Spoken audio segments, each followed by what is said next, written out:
En las personas saludables, los riñones juegan un papel importante en el metabolismo de los electrolitos y el agua, regulando la presión arterial y produciendo distintas hormonas.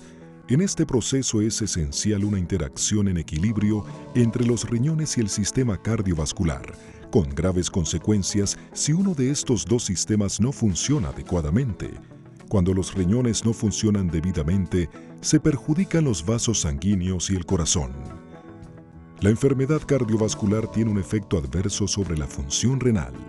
Esta acción patológica y recíproca se conoce como el síndrome cardiorrenal. El protagonista más importante en la interacción entre los riñones y la circulación sanguínea es el receptor de vitamina D o RBD.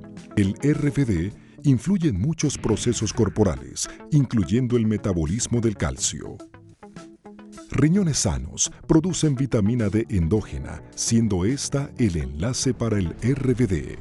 Cuando la función renal está permanentemente dañada, como resultado de la enfermedad renal crónica, la activación del RBD a través de todo el cuerpo está reducida. Las glándulas paratiroideas reaccionan a la constante falta de activación del RBD, incrementando la producción de la hormona paratiroidea o PTH. Entre otras cosas, esta hormona es responsable de la regulación de los niveles de calcio en la sangre.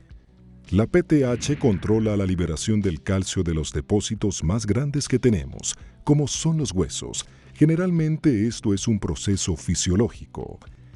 Si grandes cantidades de calcio son liberadas durante periodos largos, la masa del hueso se encontrará enormemente reducida.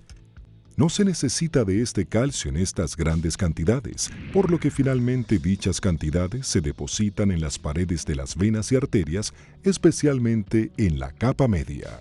Con el tiempo, este proceso resulta en una condición llamada esclerosis. Las paredes de las venas pierden su elasticidad, se vuelven rígidas y no pueden adaptarse a los cambios en las condiciones de la presión sanguínea. El paciente desarrolla presión arterial alta, particularmente cuando está bajo estrés. Para compensar este proceso, el ventrículo izquierdo del corazón, que está encargado de bombear la sangre por todo el cuerpo, está constantemente sobrecargado de trabajo y engrosa sus paredes. La consecuencia de todo esto es la hipertrofia ventricular izquierda o HVI. Un daño no detectado en la función renal tiene una progresión gradual y presenta un serio y alto riesgo en las complicaciones cardiovasculares. Otra consecuencia de la disminución de la activación del RBD es la proteinuria, que es una excreción aumentada de proteínas en la orina. La filtración molecular en los riñones se vuelve cada vez más ineficiente y las macromoléculas, tales como las proteínas, pueden atravesar los filtros.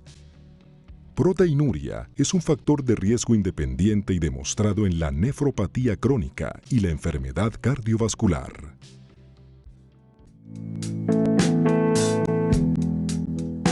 Semplar es el primer activador selectivo de los receptores de vitamina D. Su mecanismo de acción sobre el receptor de vitamina D difiere considerablemente del mecanismo de acción de la vitamina D y sus análogos. Semplar solo activa ciertas funciones deseables del receptor de vitamina D. El receptor de vitamina D es un factor de transcripción nuclear. Estas moléculas pueden reconocer ciertas secciones del ADN. Escoge selectivamente genes cuyas proteínas son sintetizadas. En estado inactivo, el receptor de vitamina D se encuentra en el citoplasma de la célula, donde Semplar se une a él. Esta unión cambia la estructura del receptor de vitamina D. Una vez activado, el complejo de Semplar, receptor de vitamina D, alcanza el núcleo de la célula, donde conjuntamente con el receptor retinoico X forma un heterodímero. Esta estructura nuevamente cambia y modifica los sitios de unión para otras moléculas llamadas los correguladores, incluyendo decisivamente en los factores de transcripción. Los correguladores son específicos de tejidos y expresan genes totalmente diferentes en los tejidos individuales durante la activación del receptor de vitamina D. Debido a las diferencias entre la unión de Semplar y la vitamina D al receptor de vitamina D, Semplar atrae correguladores completamente diferentes a los de la vitamina D. Por lo tanto, Semplar se une selectivamente en genes diferentes que la vitamina D y sus análogos para la síntesis de proteínas, tal como sucede experimentalmente. En las glándulas paratiroides, la célula objetivo demuestra diferentes reacciones selectivas. La marcada activación de Semplar sobre el RBD inhibe la liberación de PTH. Esto, a su vez, disminuye la liberación de calcio desde el hueso. Los niveles de calcio en la sangre retornan a su estado normal, el proceso de calcificación en los vasos se detiene y se revierte la hipertrofia ventricular izquierda. Otro efecto positivo de Semplar, el primer activador selectivo de receptores vitamina D, es una documentada mejoría en los niveles de proteinuria. Esto significa que se influye positivamente otro factor independiente del empeoramiento en la nefropatía crónica. El círculo vicioso del síndrome cardiorrenal, en el que la enfermedad sobre los riñones y el sistema cardiovascular tiene un impacto negativo uno sobre el otro, es roto por Semplar, el primer activador selectivo de los receptores de vitamina D.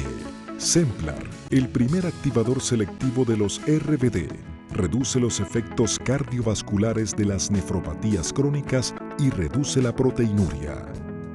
Semplar es la única droga aprobada para la prevención y tratamiento en hiperparatiroidismo secundario en pacientes que estén en diálisis y prediálisis.